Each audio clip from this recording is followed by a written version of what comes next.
Bhandup police स्टेशनने एक detection केलेले आहे। त्या संदर्भात हकीकत अशी की 2 जुलैला बँक ऑफ बडोदा मॅनेजर यांनी तक्रार दिली होती की 5 नागरिकांनी त्यांच्याकडे तक्रार केलेली आहे की एटीएम मधून पैसे विड्रॉ झालेल्याचे एटीएम मशीनवर दिसत आहेत, परंतु पैसे हे मशीन मधून येत नाहीये।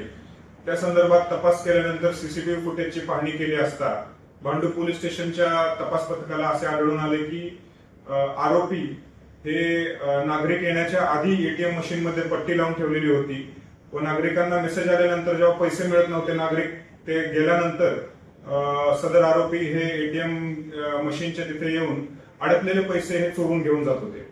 सदर तपासामध्ये एक चोरी करण्यासाठी वापरलेले वाहन तसेच चोरी केलेली मालमत्ता ही हस्तगत करण्यात आलेली आहे। तसेच 3 आरोपींना ताब्यात घेण्यात आलेले आहे।